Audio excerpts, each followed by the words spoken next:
Let's go to the Assistant Trade and Manufacturing Minister now, Tim Ayres. Tim, I know you'd be really interested in what happens out of this energy meeting today. The government is working on it. You're part of the government, of course. You're looking mostly at manufacturers. There needs to be a solution here, and one quickly, doesn't there? Well, as I've said, I think we've talked about this over the course of the last 3 or 4 months, Laura, on your program. There is an absolute need for reform here. The government acted swiftly on the supply challenge in terms of gas.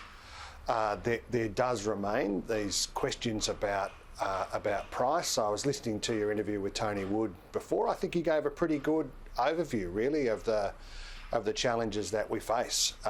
There are sharp price rises that are exposing manufacturers and households to very significant cost imposts, and we've been particularly concerned about a set of those manufacturers on the East Coast who rely upon gas as a feedstock for their production processes. I think what you're seeing over the course of this week is the government moving to bring some of these issues to a conclusion, but it does require cooperation across the Commonwealth.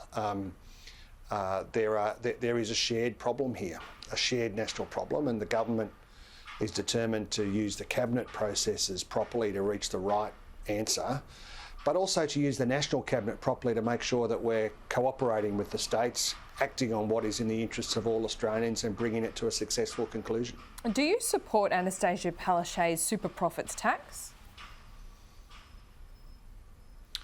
Well, I think I like the way that Tony characterised these issues, and I think what we've seen over the course of the last, over the course of this year in particular, is two dynamics.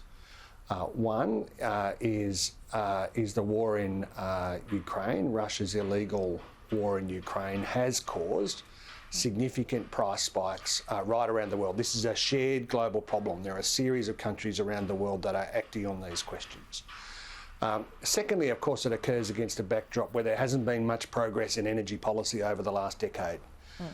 Now, the arrangements that states make in terms of royalties, in terms of their own taxation arrangements, are a matter for the states. What I am focused on, and what the government is focused on, is reaching a solution to these. But it's a matter for the states. But in this scenario, it affects the whole East Coast and really the whole of Australia, because if the federal government needs to compensate Queensland for royalties, well, it's not just a matter for the states, is it?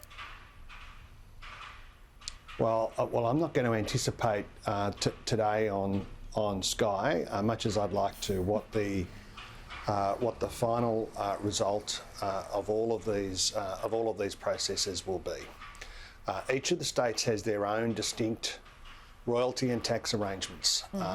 There has been considerable work done by Treasury, considerable work in cooperation with the states to work through what impact the policy solution will have in each of these jurisdictions. And I'm very confident that as the energy ministers meet and as the Prime Minister convenes the National Cabinet virtually tomorrow, that we'll get to a landing on these. That as Tony Wood said earlier, that these are complex issues. This is not a policy reform that the government is undertaking for any other reason than that there are significant price hikes as a result of the Russia invasion of Ukraine. That is the only reason that we are in this position.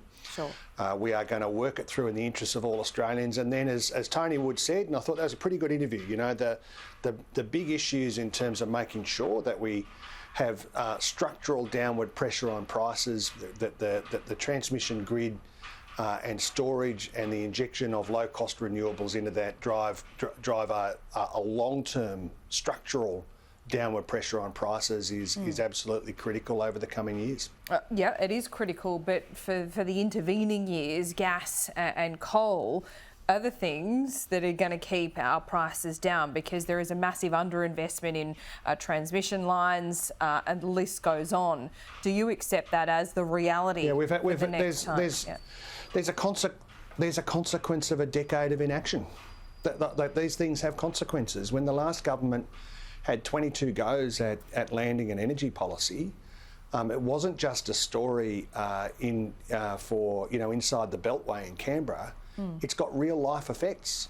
It means that the investment community hasn't had the confidence to get behind the kind of technologies, the kind of reforms that were necessary. Now, but we've got an ambitious plan. Australians will be looking at this. We are going to work. Australians will be looking at this, particularly looking at America as a comparison.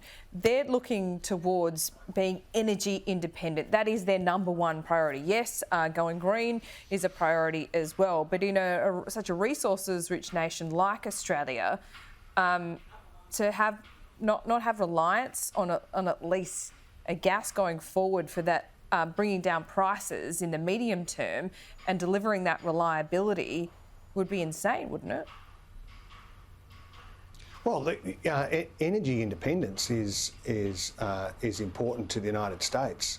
I mean, we have very significant energy reserves in Australia. We have, as you pointed to, very significant reserves of coal and gas, but also we are the sunniest nation on earth with vast solar reserves and vast wind reserves as well. As the Prime Minister has said, we are in a position, if we get the energy reforms right, to be a renewable energy superpower. That does mean, as you point to, there are challenges as we work these issues through in the short term, but it means lower prices for households and business in Australia, making energy a competitive advantage, but also that we should be in a position to be exporting energy right around the world. That's the future for Australia. If we get a government that's we've got a government that is actually going to put its shoulder behind the wheel and deliver some certainty in this area. Okay, before we let you go, because we are standing by just for our viewers to take you live to Melbourne, soon we'll have an announcement on who the next Liberal leader in Victoria is. But Tim Ayres, before I let you go, the Greens are accepting donations from billionaires. What do you think about that? Well, there's always hypocrisy in this area, isn't there? We're determined to, make sure that there's a transparent, proper regime around donations. The Labor Party declares its donations in accordance with the law. We've got good processes. I suppose I should leave commenting on the donations that other parties receive to them. Okay, just finally, the New South Wales election fast approaching. You've been quite critical of Dominic Perrottet for sending jobs offshore. How?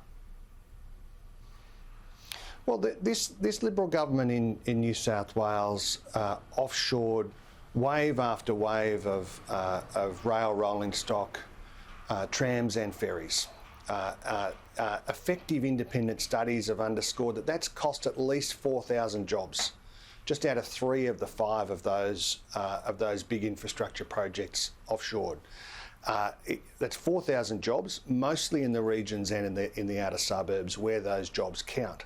It's a strong counterpoint to what's happened in Victoria and Queensland and Western Australia, where the of rail rolling stock has led to 100% local construction in Queensland and Victoria and Western Australia.